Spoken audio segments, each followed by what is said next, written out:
Hello and welcome to the seventh part of our Team Foundation Server 2010 course for developers. This is part 7, and today we are going to talk about one of the most important parts of Team Foundation Server, one of its most important functionalities, which is building of your project, of your solutions. And in the video we are mainly going to talk about the build definitions, creating build definitions, editing them, and things like that. However,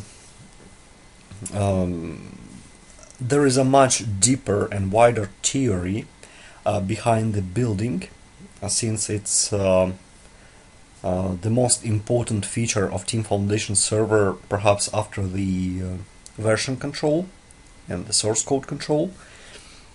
So do yourself a favor and visit the blog post about this feature. So in case you don't understand what is the build controller and what is the build agent, and if you believe that there is such thing as a build server, which is not the case, please visit the blog post, because the theory is just too much for the YouTube video.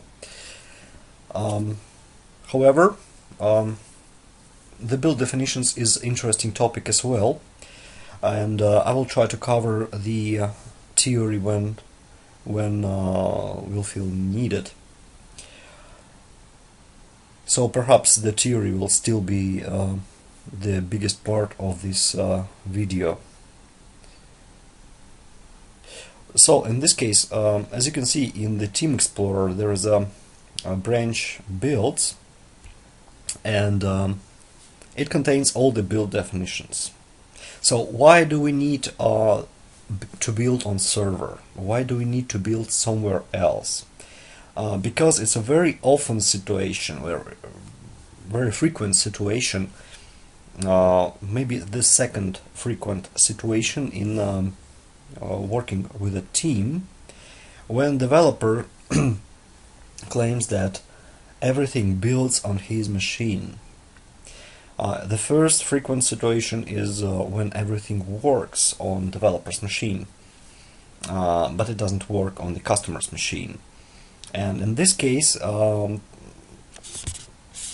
it builds on machine of developer, it's usually because not all files were updated to Team Foundation Server source control, or perhaps developer added some prerequisites, some references to external DLLs and resources, and updated only the source code file, which is like C# or Visual Basic file, but didn't update the project file, which contains the references to external DLLs and other resources. So what we've got, we've got all the source code that requires that is consuming the external resources, but we have no idea where these resources are and where to find them. We don't have a definition of them in the project file. So in that case, it only builds on one particular developer's machine. And we don't want that situation for sure. So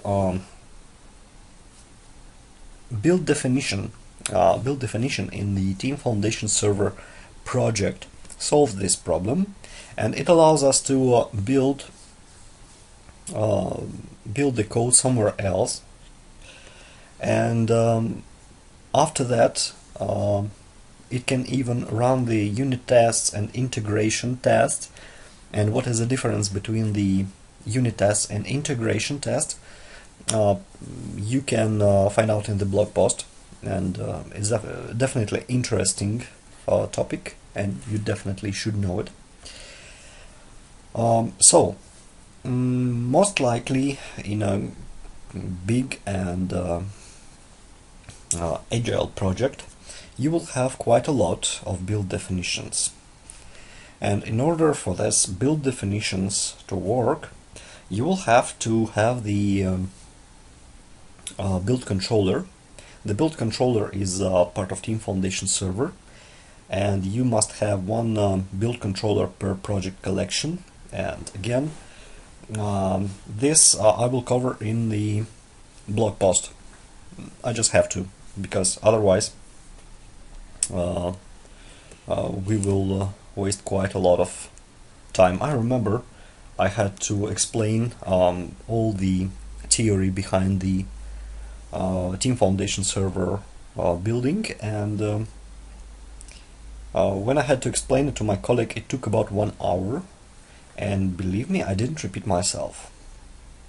So when you right click the builds branch in this Team Explorer, you see that you can view builds, you can queue new build in case you have the definition, or you can build a new definition, or you can manage the build controllers and build qualities from here. And well, what it means, view builds is build is a result of the building process.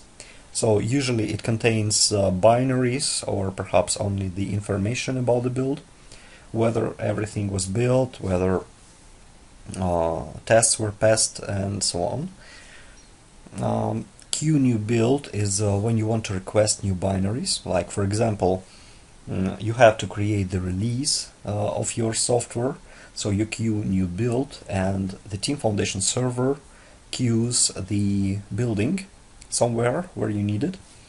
I mean on the test agent, sorry, on build agent. What is a build agent? Again, take a look at the blog post. And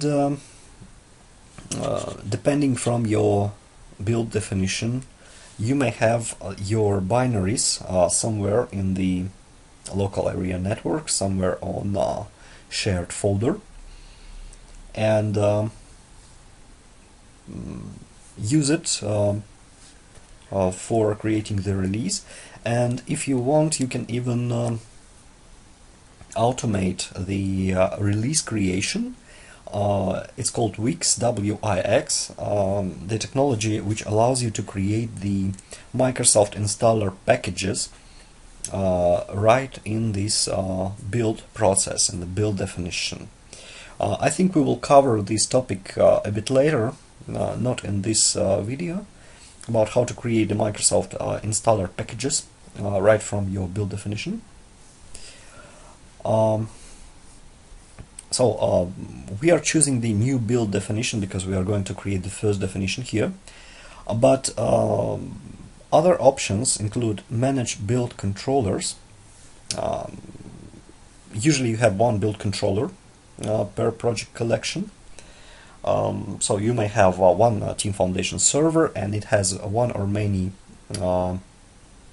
project collections, like collection for products, collection for test projects, collection for deprecated projects, whatever.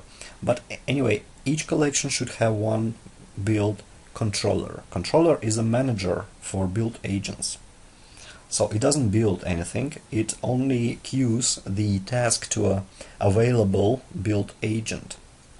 I will explain about it, more about it in blog post. And the build qualities is just a collection of strings, like if the code, if this build is released, if it's rejected, and so on.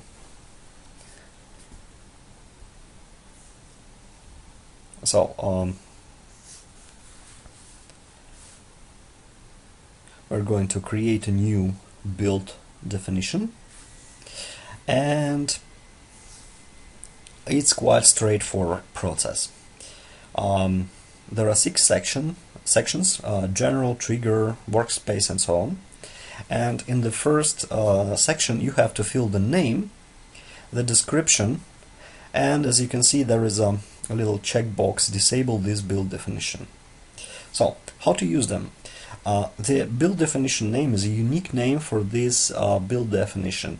Try to make it as short as possible, but self-descriptive anyway.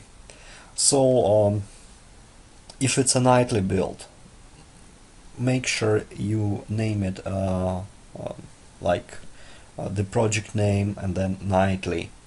Or if it's integration test, the same. Reflect it in the name, but always use the same convention.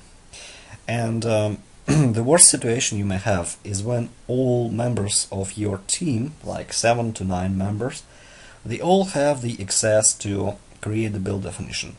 In that case, you may have 20, 30 or more build definitions, all are having different names by different name convention or no convention at all, and for sure this will make things more difficult.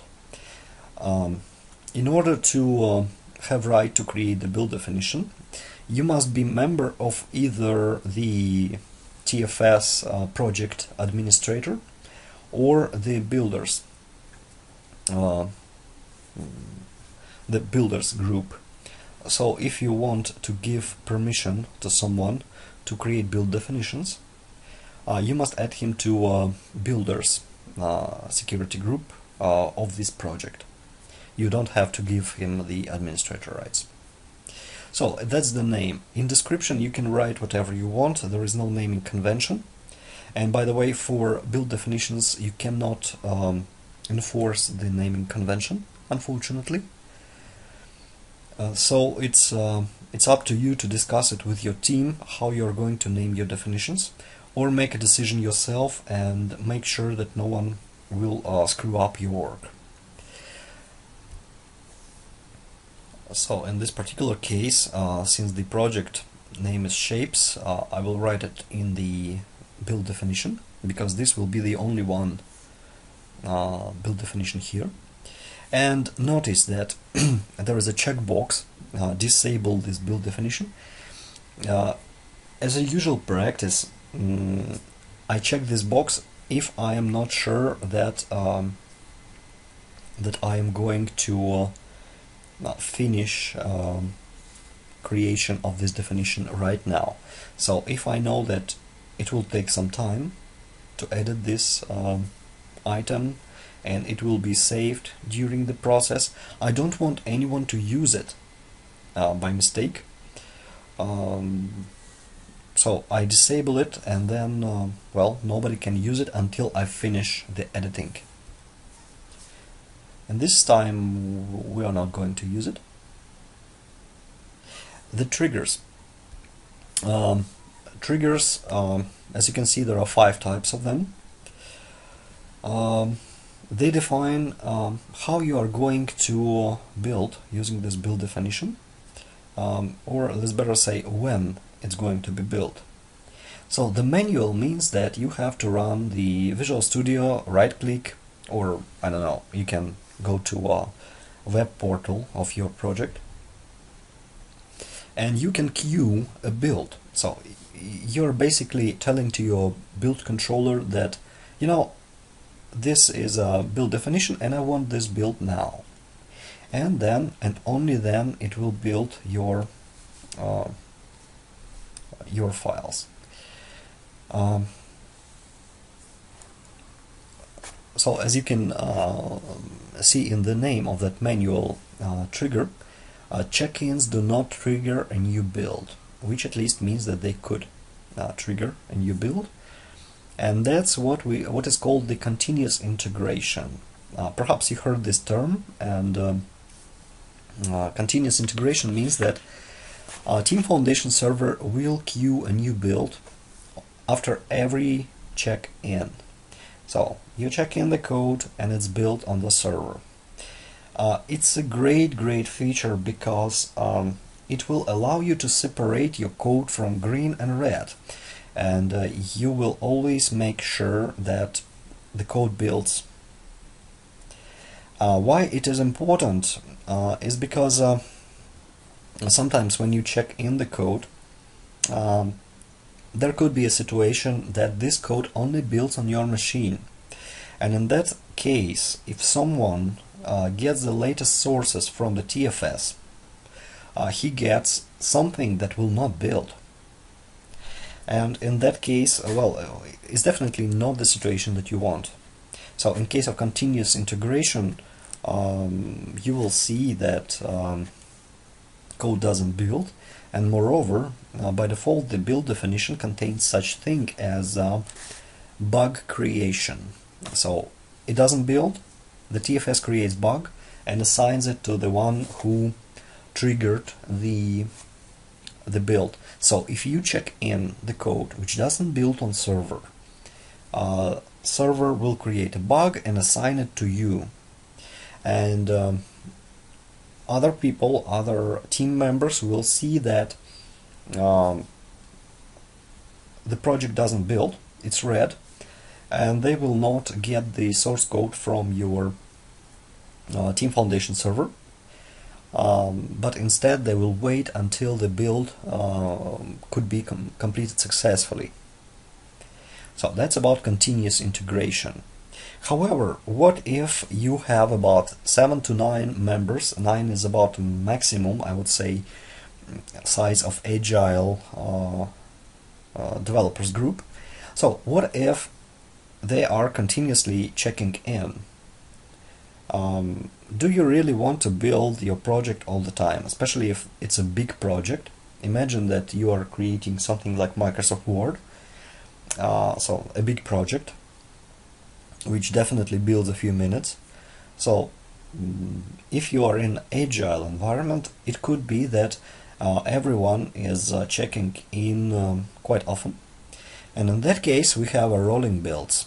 A rolling build is the same as continuous integration, but it will wait for a few minutes until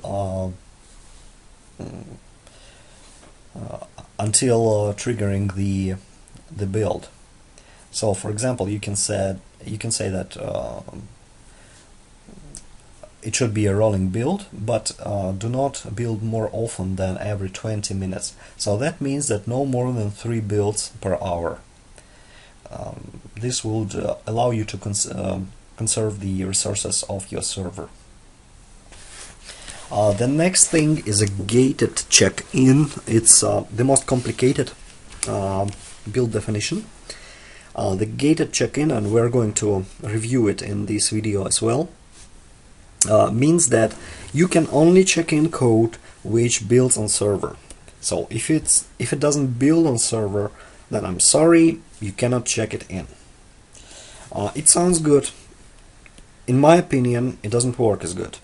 So use it carefully, and I will show you why. Because even if you are good with TFS, it doesn't mean that the whole team of 7 to 9 people will be good with TFS as well. So maybe they will be pissed off by gated check-ins. So maybe rolling builds or continuous integration is sufficient. And the schedule, the last one, is what we are using for nightly builds. Like as you can see here, if you are working from Monday to Friday, maybe it's a good idea to build your project at 3 AM. So at 3 of night. So every morning when you come to office, you have a fresh build, and you see that at least this morning project build and everything was fine. And of course you can promote one of such builds to a release. Although my advice would be to have a separate build definition for release purposes, mainly because in the build definition you can specify what tests you want to run, and for sure you don't want to run all the tests, meaning that you may have hundreds of tests. For sure you don't want to run all the tests during the continuous integration, but it's totally fine to run them on a scheduled basis. However, if you have a complicated environment, like virtual environment, which consists of multiple servers, especially if they are physical servers, it would be better if your quality assurance specialist would make sure that these machines are running, and that means that build definitions for releases should be manual, perhaps. So they would be triggered manually by quality assurance specialist. Go through all the integration tests. And again, the difference between the integration and unit tests are more highlighted in the blog post. So the quality assurance specialist would be sure that if the build fails, if the testing fails, it's not because of the environment failures, but more because of the internal quality of the code.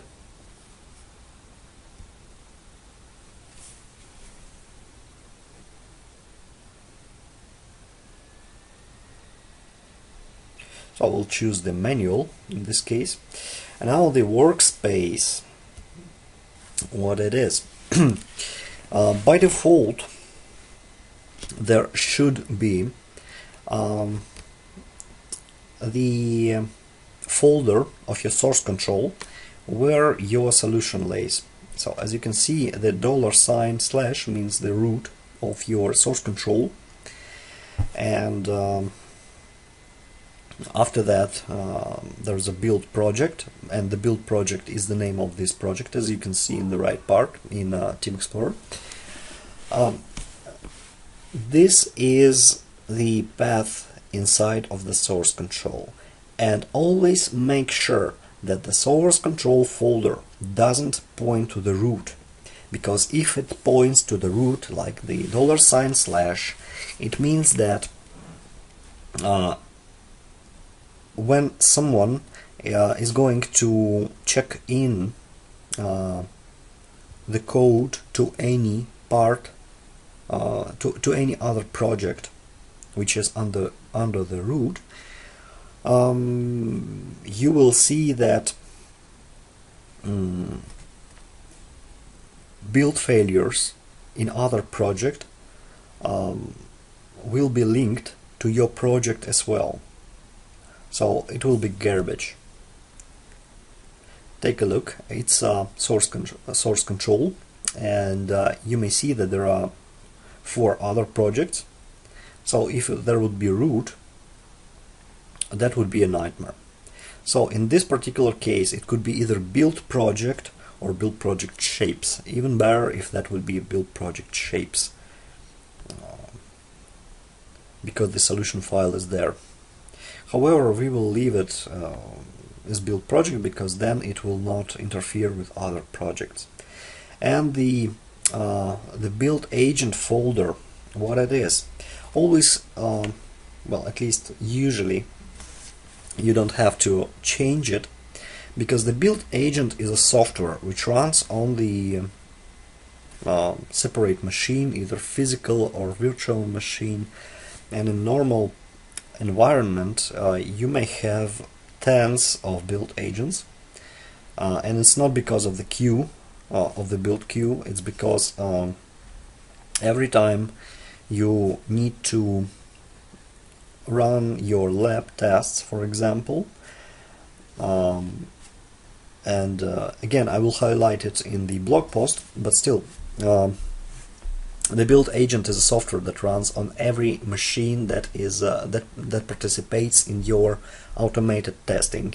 So if you are running automated test on Windows XP virtual machine, that virtual machine will contain build agent, and the software will be built on that virtual machine and then tested.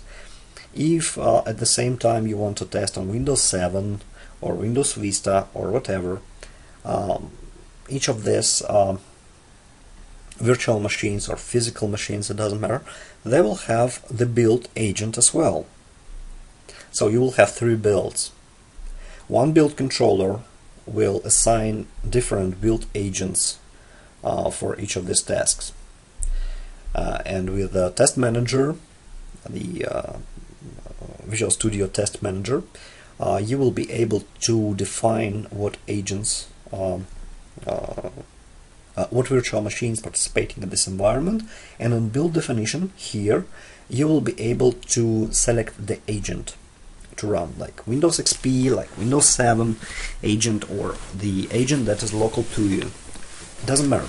However, the point is the source directory on each build agent could be different.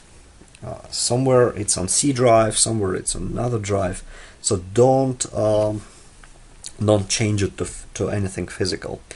As you can see here, it's a variable, source dir, leave it as is, and everything will be fine.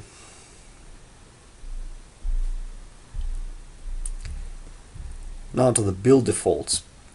As you notice, you can select the build controller. Usually we have one build controller because it doesn't consume resources too much.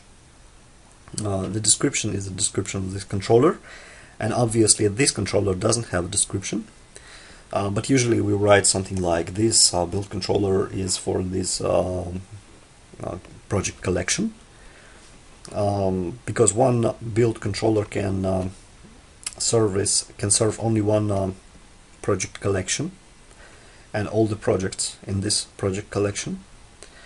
However, each project collection may have more than one build controller. So you can select it, but really I see no point in having more than one build controller usually. And the last option is copy build output to the following drop folder. It means that after the binaries will be built, they will be copied to a shared folder. In this case, we will write down the name of the drop folder, but we are not going to use it, and you will see why. Now we are going to process, and this is where most important options are. We will return to the build process template. As you can see above, there is a default template used for build process. We will return to it later in a few minutes. And now the very first required parameter is items to build. And the items to build is basically your solution or a project. So we are selecting the solution.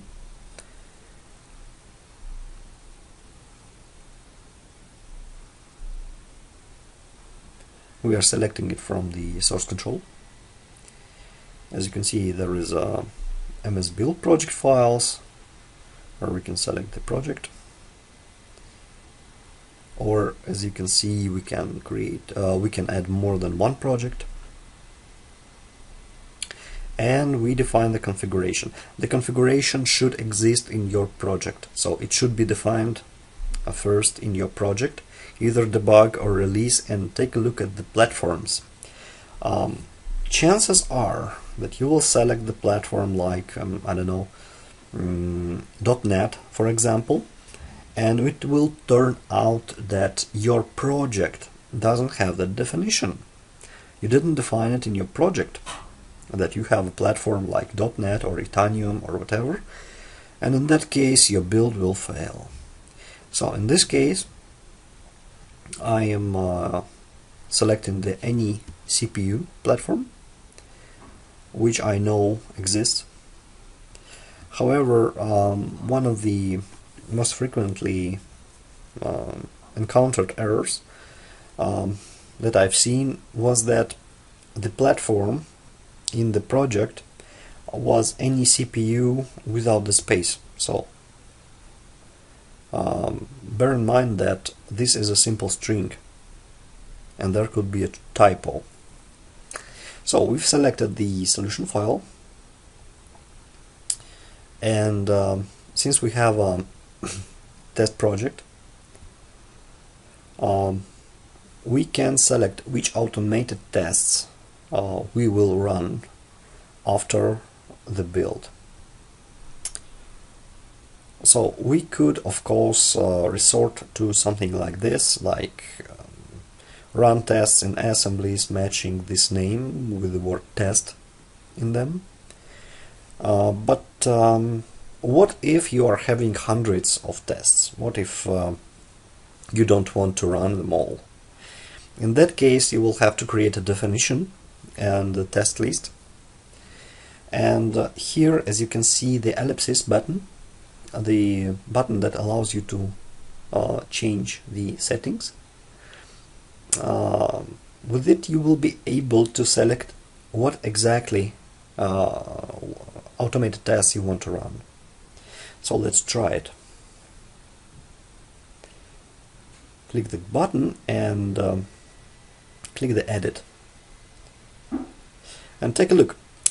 We have the test metadata file VSMDI, which is Visual Studio metadata information. Let's select the file. Let it be this one. And there is a checkbox, run all tests in this VSMDI file. And we don't want to do that. We want to run the test list. And very important note here is that we are working with Visual Studio 2010, and it contains the test lists. But if you will work with Visual Studio 11, which is the next version, the test lists were deprecated and they don't exist anymore. However, they were left for backward compatibility, which means you will be able to run test lists, but you will not be able to create them. So you will be able to use a legacy test list. So for Visual Studio 2010, this is absolutely valid functionality to have the test list, and in my opinion it's very useful. But in Visual Studio 11 there will be other means to run the required tests. Anyway, here in Visual Studio 2010 we are selecting the BVT test list. It was created before.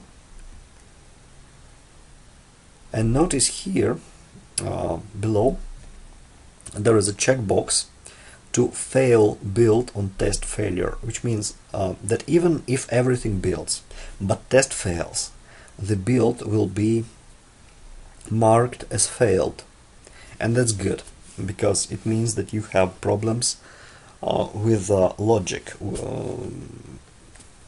with how your code works.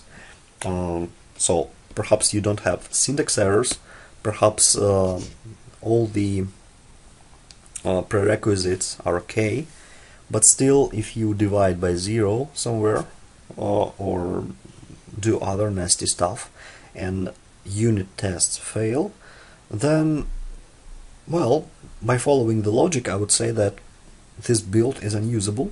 You cannot promote it to a release because it will fail. So maybe it makes sense to fail build on test failure. So consider using it if it's important.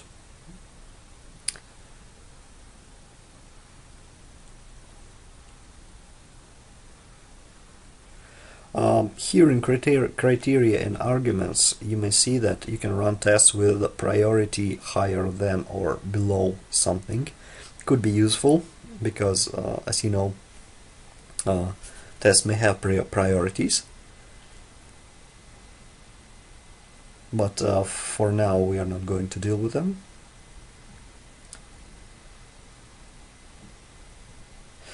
Other important features here. As you can see, all the settings that we were about to edit, like test priority, they are here. So you can edit them in either of two windows. The logging verbosity, quite important thing, especially when you are running a lot of tests. And if you are, you can see it in the 8th part of our walkthrough when you need to gather more information about the tests, about the build, then perhaps you need to increase the verbosity of your build. By default it's normal. You can set it to something higher, but high verbosity, as you can see, levels will typically result in slower builds. So it could be detailed or even diagnostic, which is even more verbose. We will choose detailed here. This could slow our build, but still it will give us much more details. Perform code analysis, like the if you remember, we had such rule in Team Foundation server, like we don't allow check-ins if your project doesn't have the code analysis, which basically means that on every build Visual Studio will try to analyze your code for common errors like security, potential security issues, and so on. Maybe you divide by 0 somewhere, and at least you will see the list of potential issues. And the biggest benefit of it is that if you've got information about a potential issue and later it becomes the source of the bug, then at least you know that you were warned, and that the real problem was that you were not you didn't pay attention. So if you are not running the code analysis, you may be unaware of the problem, and if you are running code analysis, then at least you are aware of a potential problem.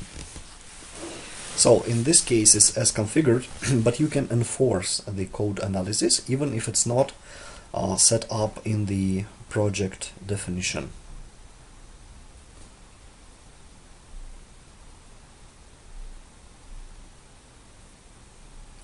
It could be also never if, for example, you have the code analysis in the project but you don't want it to be analyzed. You can set it here in build definition as never.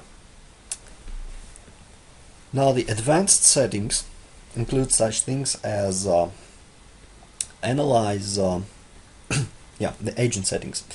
What's important about agent settings? As I noticed, you may have multiple agents.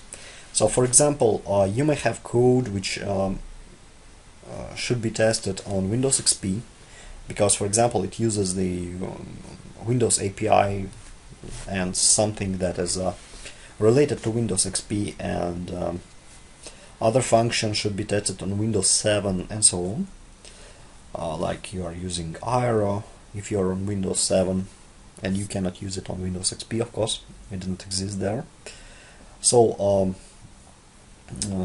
different unit tests will be running on different machines, and this means that these different machines will have build agents and lab agents and test agents perhaps. Each build definition would contain the agent description, like agent name should contain Windows XP, or tag Windows XP. The tag should contain Windows XP, and then the list of tests would be the one targeted, the one that targets the Windows XP or Windows 7 and so on. So here in agent settings, you can define what is the name filter. The asterisk means any name, and the tag, since you can add any custom tags to your agents, you can also state them here, like Windows XP or maybe some geographical location, like if you have distributed environment and you have offices in I don't know, Riga and Stockholm, you can write down here that you want to run it on that environment, machines that are running at some particular physical environment. Now the analyze test impact. As you know from the previous parts, the test impact allows you to see what tests, what unit tests were impacted by your changes in code. So, for example, you changed one function and you get the list of all unit tests which test that function. The problem here is that analyze test impact was deprecated as well in Visual Studio 11. So although you can use it here in Visual Studio 2010, make sure you don't make it your habit, because you will not be able to run it later. You will not be able to run it on Visual Studio 11.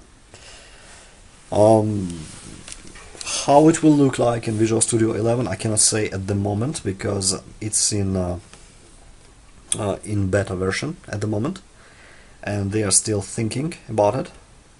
So we'll see, and we'll definitely highlight it, but for now just bear in mind that analyzing test impact is a good feature, but it was buggy enough to become deprecated.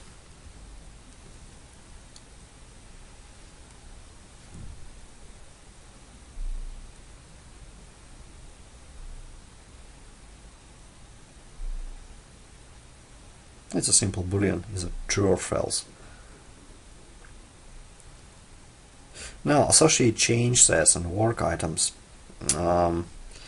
If this build is not important, then set it to false, because otherwise you will have problems creating the documentation, because on every build you have the list of change sets, meaning that all the check-ins and all the tasks related to that check-ins and bugs and whatever else work items you may have in your Team Foundation server schema, like Scrum or MSF or whatever.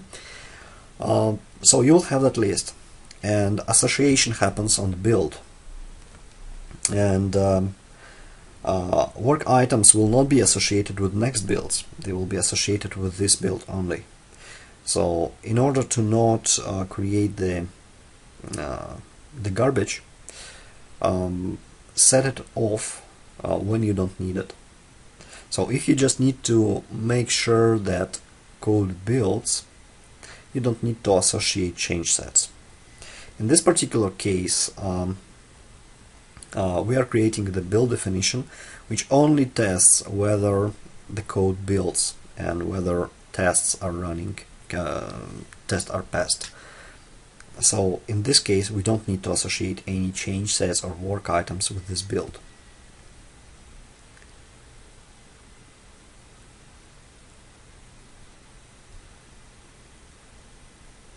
The copy outputs to drop folder is very important feature, because in this particular case we are creating the build definition only to find out whether the code builds. We don't need these binaries afterwards. So even though we set up the drop folder name previously, we said here that we do not copy output to drop folder, and it means that it will stay on the build agent. And well, we will not see these binaries. We don't need them. We know that it builds, we know that tests are passed. That's all we need, the green check mark. So we set the copy outputs to drop folder to false. Create work item on failure. Work item is a bug actually. So in case this project doesn't build, the Team Foundation server will create bug and we'll assign it to the one who triggered this build. So we will set it to true, but be careful. Usually when you are creating the build definition, you may want to put this feature, put this property to false, so it will not create bug. Then you will perform some test builds, and if you know that this build definition works, if it really can build at least once, then put this property back on, so next time if it will fail not because you failed to create the build definition, or something is wrong with solution, or that it cannot be built on Team Foundation server because there are some problems with Windows SDK or MS Build or etc. So once you know that this build definition can produce valid binaries, so it can build, then turn on this create work item on failure. Disable tests. Since we've set the test settings, perhaps we don't need to put it to false, to true. If you set the disabled test to true, then well, no tests will be running. The get version means that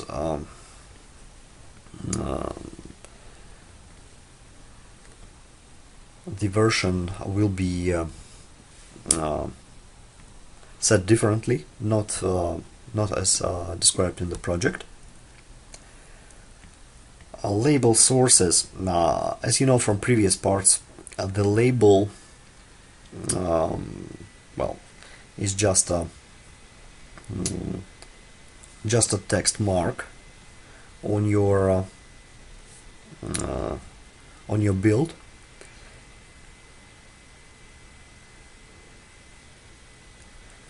As you may notice, it's never created for private builds, and well, you can disable them anyway for all the builds. But it depends from your habit. Do you use labels or not? The MS Build arguments and the platform, although it's just one text text property, the argument for MS Build, if you know that you have to give any additional argument to MS Build, and MS Build has really a lot of arguments that could be useful, like automatically change the security settings for files produced, because Team Foundation server, for example, it sets the read-only flag on your binaries. So if you want to remove that, you have to use the MS Build arguments, etc. So when you need it, it's the place to set them. And the private drop location, if you are creating private builds, then you may need to put it here. By default, the private builds are not copied to any location. The retention policy, how many build results to store. As you may notice, the default is keep 10 latest for either failed, partially succeeded or succeeded builds.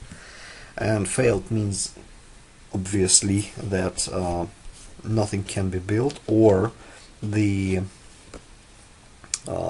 unit test fails, and we have setting which says that mark build as failed if Team Foundation if a unit test fails. So do we really need to keep 10 latest failed builds if everything that we'll have is a log file? Perhaps not. Partially succeeded means that perhaps one or more projects of your solution didn't build, and succeeded means that everything was fine. So we will set it to keep 2 latest for failed, keep 2 latest for partially succeeded, so we will be able to review the logs, and keep 7 latest for succeeded. Usually you need to, or you want to decrease the amount of builds to store if it takes really a lot of space.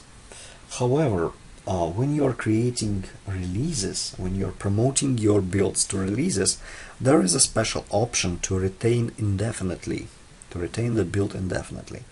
So even after 10 successful builds, that released bunch of binaries will not be deleted.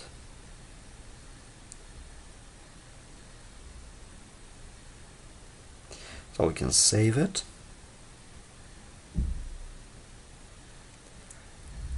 And in order to build, you just have to right click and select the Q New Build. The View Builds is where you can see all the previous builds or request a new build. And here you can select the build definition, which we have only one definition, the shapes one that we created. You can filter out by quality, like something that was released or something that failed, and the date filter, like for the previous week, the previous month, and so on. So here is the list of default quality filters, of the default qualities, like the initial test passed, and that's what your quality assurance specialist set manually.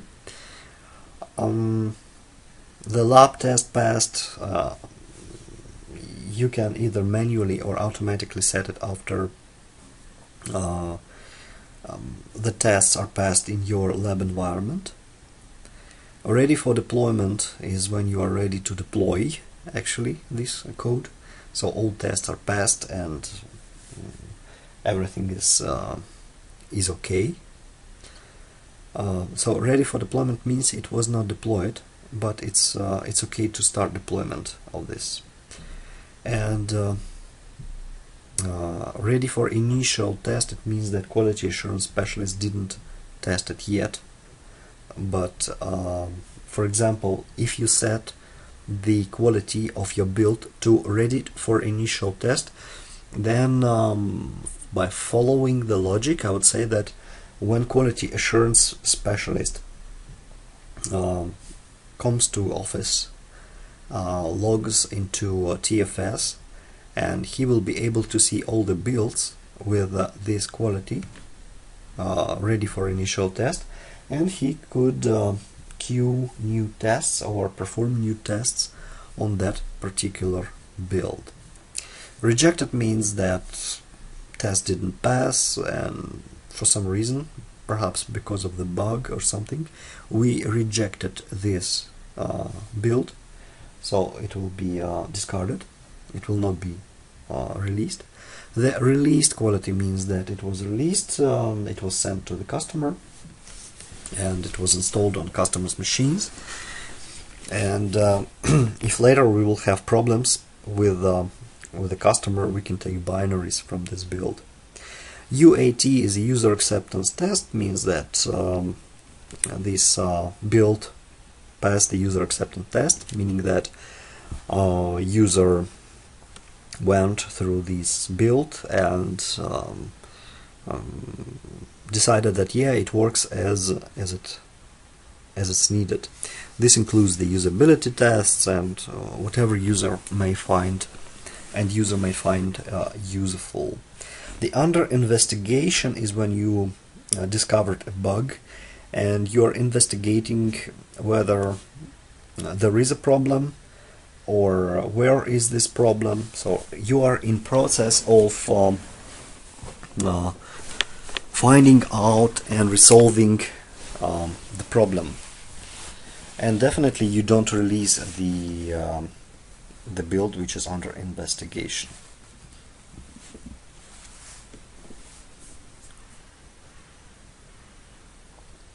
And of course, as you've seen, when we right click the builds, you can edit your list of qualities to include your own.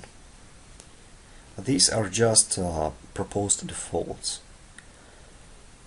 The filter for dates is quite generic. As you can see, we didn't have any builds for shapes today, and this checkbox only show builds requested by me is useful when different team members are requesting builds for themselves, like for tests or for whatever reasons they may have. So if you have quite a long list, then this filtering is quite useful. So we'll close it here, and let's queue a new build.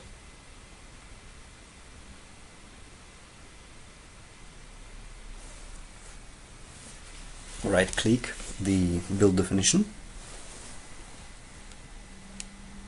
and select queue new build. And here is a very straightforward dialog. You can select the build definition, and that's why we need the description. As you can see, it's displayed here. What do you want to build? Well, we don't have any other choice than latest sources. The build controller, we have just one build controller, and below you see the priority in queue. Yeah, we have only latest sources, and here the priority in queue. Let's imagine that you have just one build agent. That's quite possible. Usually you have about 2 build agents by default with your build controller. So if you don't have any additional build agents, you may have 1-2 agents for the whole project collection. And if you have a few teams working on many projects and you have many definitions, build definitions, then you may have a queue. So all the tasks for new builds will stay in a queue, and here in the position field, as you can see, you will see on which position you stay in this queue. Usually you will see 1, like you are the first one. So there is a free agent which is able to start your build right over. If you see that your position is not 1, if it's 2, 3, or even more, then perhaps you need to install additional build agent. If the priority, if you have rights to set the priority, not everyone has the right to set the priority, but if you are administrator of the team foundation server project, you may set the priority to above normal or to high, and this means that if everyone is using the priority of normal or below normal, and you are using the above normal or high, this will mean that you will have the position of 1. Quite obvious. So your builds will be built first. The drop folder for this build is set, but as you remember, in the settings of this build definition, we've said that we do not copy files to the drop folder. So don't expect, in that case, your binaries to be copied, even if it's set here. The parameters are the same parameters as of the build definition. Without changing the build definition, you can set some of these parameters here, like disable test, like analyze test impact, logging verbosity, and so on.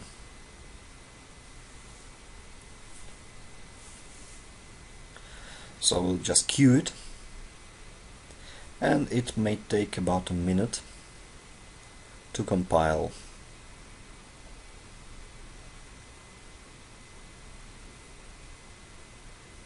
The icon means it's in progress.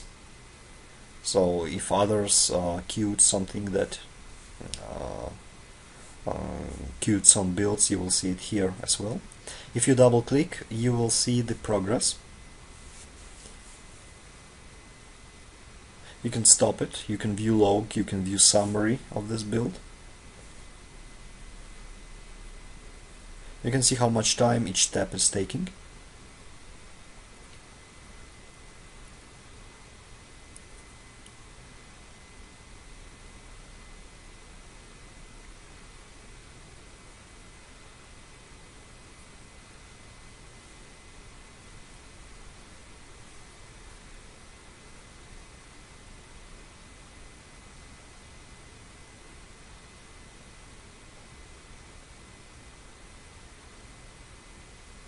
Okay, so it's ready. It's green, which means that it was completed. Everything is perfect. We can review logs if you wish. The build quality is known, as you can see, but if you right click, you can set the build quality manually. Now we double clicked, we see that it took 65 seconds to compile, that there are no errors and no warnings. That's perfect. One test runs completed with 100% average pass rate. Very good. And no quality sign, but we can assign it here and it will be changed automatically. We will not have to save this item, so be careful when assigning the quality. We can delete build, we can retain indefinitely, we can open drop folder, and in this case opening drop folder will not work. The retain indefinitely means that this build will be, well, actually retained indefinitely. It will not be deleted automatically. Delete build will delete the build, including the directory and including all the links to it.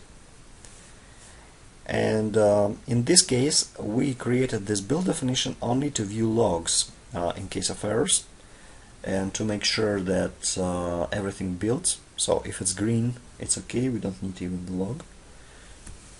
But anyway, we can click view log and see everything that we've seen during the compiling. As you can see, it's output from MS Build. So if you're a big MS Build fan, you may enjoy this log. Open drop folder, as you can see, we don't have anything in drop folder because we disabled that functionality in this build definition. Yeah, that's quite expected.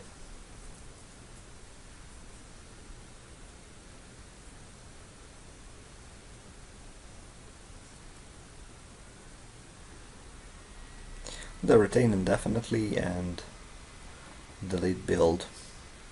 Make sure you set the retain indefinitely for released builds.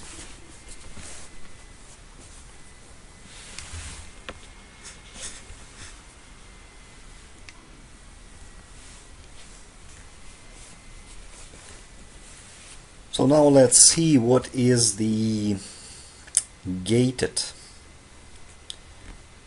builds. As I said, the gated build, gated check-in is the most complicated thing here, and although it sounds quite good to only allow the code that builds on server to be checked in, you should see the process, and I will include some confusion into it purposefully, but you can make sure that your team members will go through the same.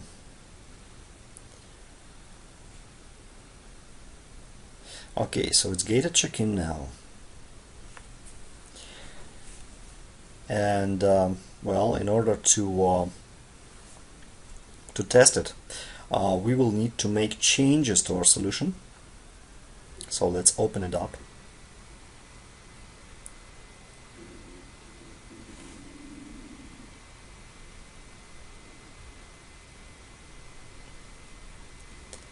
Let's open one class and add some simple property.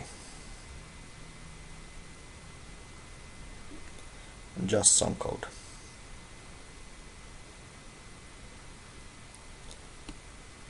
Let's add the perimeter property to that rectangle.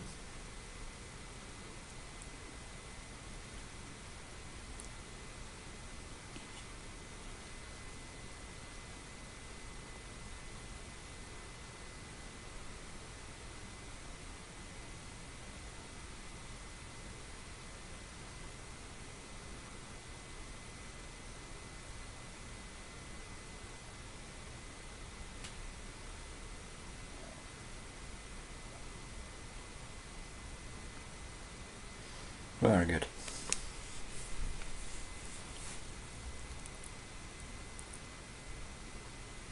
Let's save it and try to check in. Yeah, build first. Always build before you check in.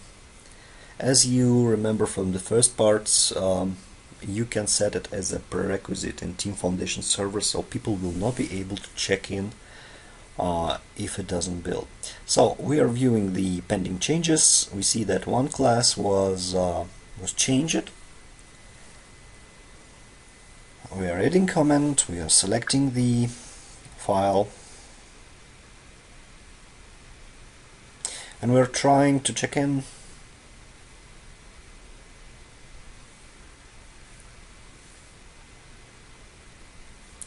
Ta-da! You need to build your changes for validation before they can be committed to the Team Foundation server.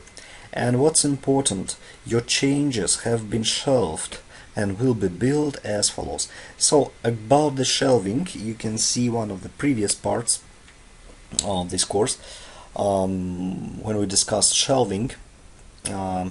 So you have a shelf, and you will have your shelves on every check-in. That's the problem, in my opinion, because this makes your process of checking in more complicated, I would say.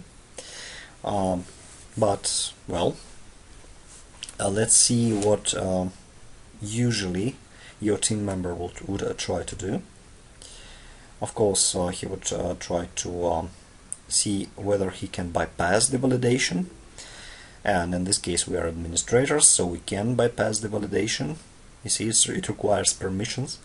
Make sure your team members don't have such permission, otherwise there is no point in gated check-in. So first thing he would do, he would click the build changes, and since there is a shelf used,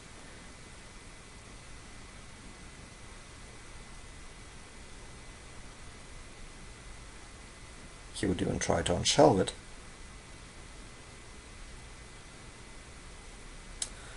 Of course, it's incompatible pending change. Quite confusing, isn't it?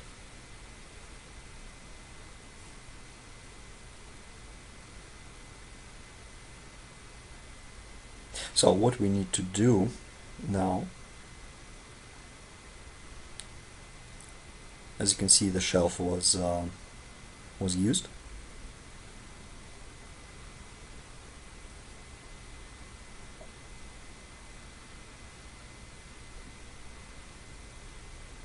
Let's see the history. Notice the file is not checked in yet. So let's see the history, see what we've done. So added perimeter property, and notice the comment of that change set. No CI, not check it in. That means no check-in and 3 asterisks. Cool. Gated check-in. Finally we have some message. Gated check-in committed. Perfect. Now, if you did not undo your local pending changes when you submitted your check-in, you may need to reconcile your workspace with the repository. Okay, so we will have to reconcile it. We will not do it now.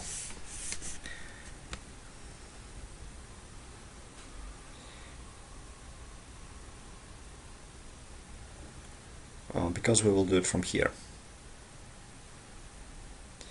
Check-in shell set. Reconcile workspace.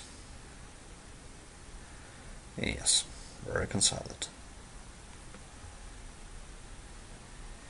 Now say it's not confusing.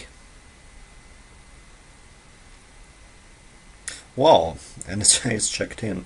Take a look. However, we still have to use that build definition to build.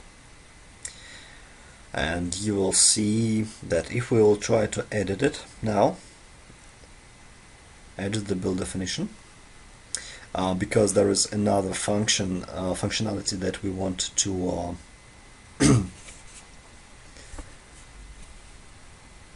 to explore, some hardcore functionality. We will edit the process template. The process template is a workflow, like in Workflow Foundation, which defines what we will do during the build. And in this case, what we will try to do, imagine that you are building your project, but you want your quality assurance specialist to review that build and to check it, or maybe to run tests. So you want to create a task in Team Foundation server. You want to do it automatically. So you want to add that step to the workflow, to that build process template. It's a very easy thing to do if you know what to do. So as you can see, it's XAML file, like all the workflow files. So what I'm doing now, I'm creating the new template, and I'm creating it from a copy of the default template.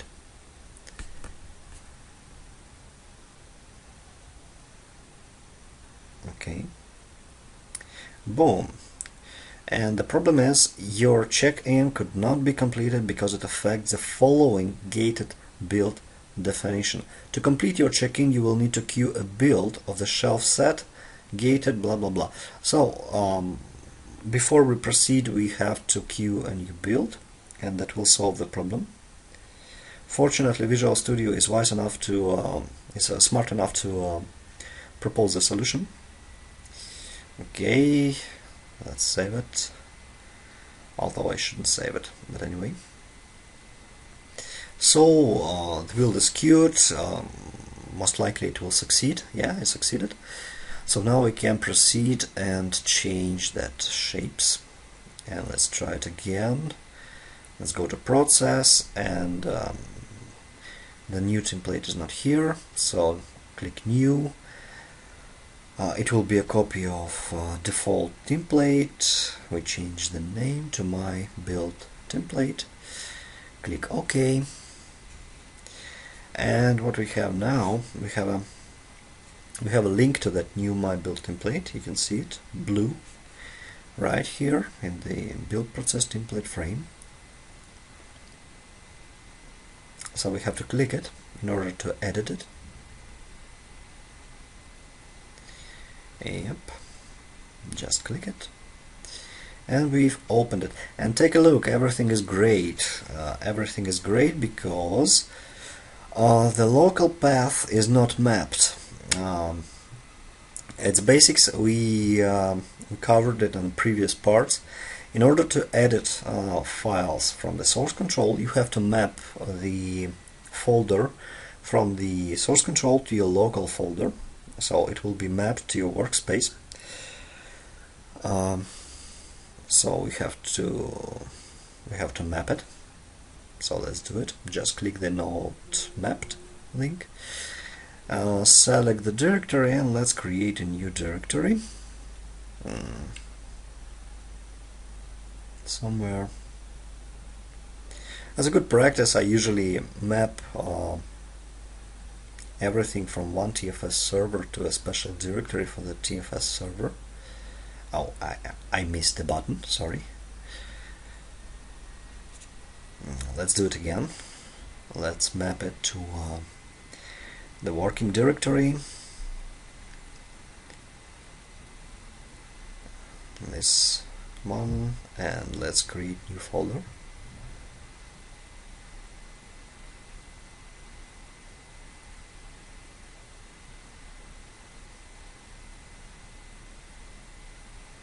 Build process templates. Okay. Let's check that there is a build process templates and not the new folder. Perfect. And now map. Yes, I want to close this current solution. It's okay. Yes, I want to get the files. Okay, so now I can edit this file. Just double click it, and the workflow editor opens up.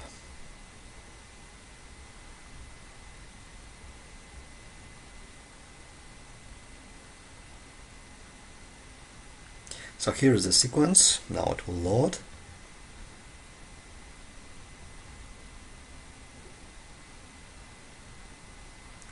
Too much, I have to collapse it. Take a look at the links above and below. They look like ordinary text, but they're very useful. Okay, everything is collapsed.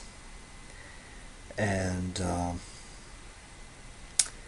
let's since we have to assign a task. That's what we want to do. We want to assign a task to our quality assurance specialist in order to verify this build.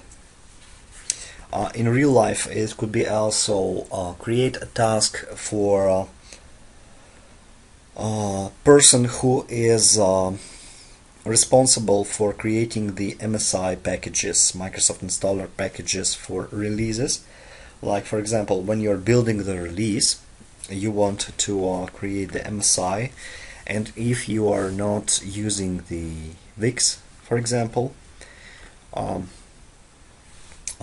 then perhaps you need to create the task immediately for someone to create that MSI manually or automatically, doesn't matter. So creating the task is really a very useful feature.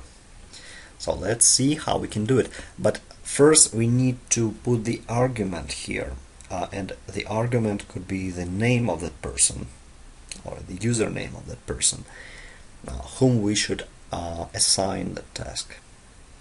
So below there is an arguments list, a list of arguments, and you can see all the a lot of stuff from the build definition, like whether we have to clear workspace, run code analysis, the agent settings, and so on.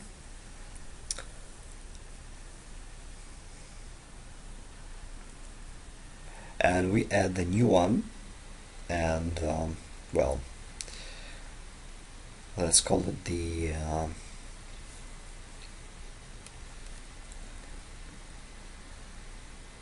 build validator, as the person who will validate the build.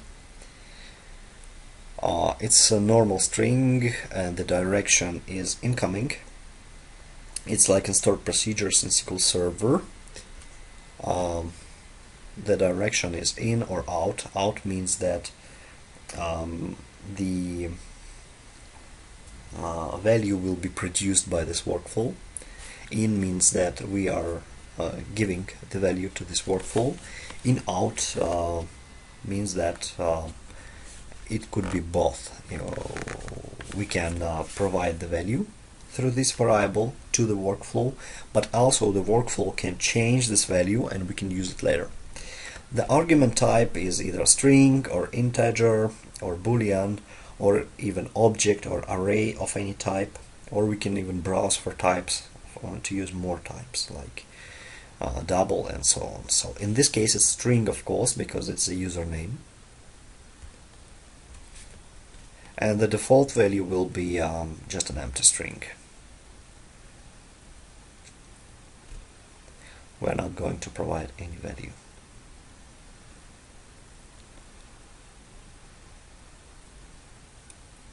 Okay, so we should put it as the last step, the creating of WorkItem, after this check-in gated changes. So open the toolbox, and just like in normal workflow foundation, you see all the steps that you can create here, and it will be the open WorkItem.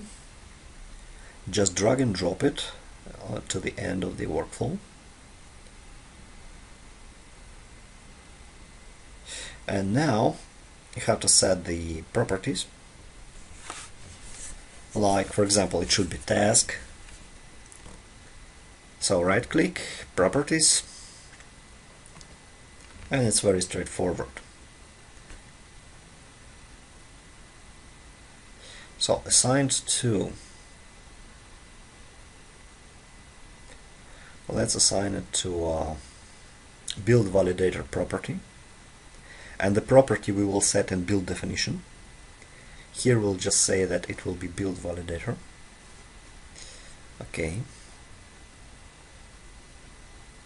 We can set comment and the title.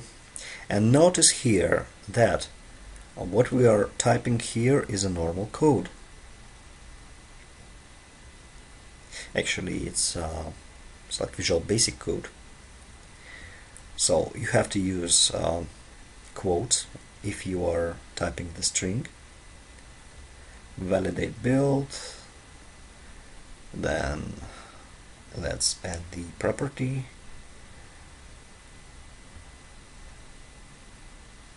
Like build detail dot build number. And to string, since it's a string. And let's close this at the square. Okay, so we just compile the title, which will be dynamic, and the type of this work item should be the work items are strings, so we should add quotes here.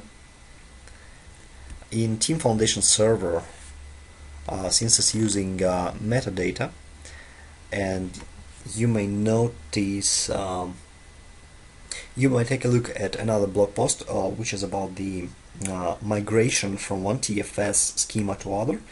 You can see that all the work item types are actually strings. So in this particular case, the type can only be a string, and this is the work item type of task. Usually it exists in every schema of Team Foundation Server, but it's not necessary. So it's the task. Okay.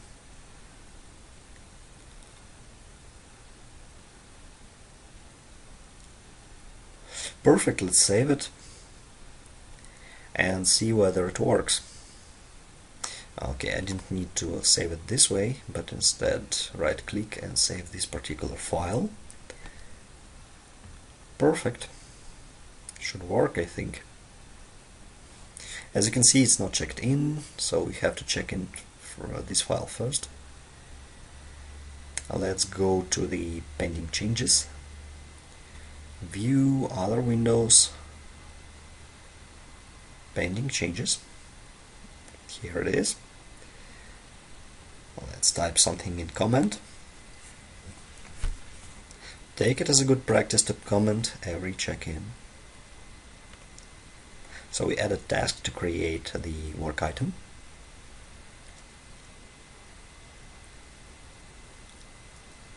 To validate the build.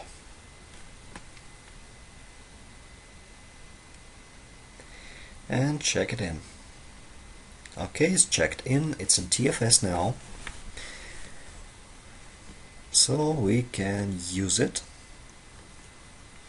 Just go to Team Explorer, right click Shapes, and let's see. Okay, it was opened before, so we don't see the new property here. Yeah, we are using the correct template, but it's not refreshed. It didn't refresh the parameters list, so we have to close this editor and open it again. And now in the process, yeah, here miscellaneous misc. There is one setting which is build validator, and we should put the name of the build validator here, and it will be our user, which is sharp student. Okay, is the same string that you are using in TFS when you are assigning the task, so you can copy it from the TFS, from the portal, or otherwise. So let's queue the build.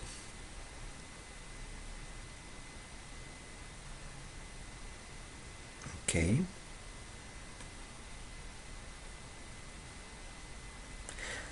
So it should build and then create the work item, so the quality assurance specialist could change the quality of the build, for example. Now let's see in work items, in team queries, my tasks. Since I am that sharp student, let's see whether I have that task. Yes, here it is, the validate build. The validate build, and here is the name of the build. And notice here, every time we build something, it contains the name of the build definition. In this case it's shapes. Shapes is not the name of the project here, it's the name of the build definition. So if it would be nightly build, it would be here, and then after the underscore it goes the date, like the day, month and year, then dot and the build number of this day. So if you have 20 builds per day for that particular build definition, you would have the number after the dot from 1 to 20, and of course every build would have its own build quality and so on. So you can easily by the name of the directory find out which was the latest build. And if here in the title we say that it's shapes whatever .4, it means the fourth build, and then if you go to the drop folder you can find out this directory. However, we don't have this directory in the drop folder because the definition of this build doesn't copy anything to drop folder. But you will see this name with the 4 in the end, also in the list of the builds. So it looks like we did it. We did everything that we wanted. So it creates a work item. It's assigned to me, and the state is active. Everything is cool. It was created by the TFS build servers account. Let's see the changes. Yes, created by TFS build service account. So whatever account is used by TFS, it will be the creator of this task. And in the previous parts of this course, you can see how you can set the alerts for new builds or for new work items created for you. So if you have this alerts, it's available through the team menu. you'll receive email if you're a quality assurance specialist, for example, if this work item is assigned to you, so you will be able to react as soon as possible. So this is like it. Thank you for your attention, and have a good time.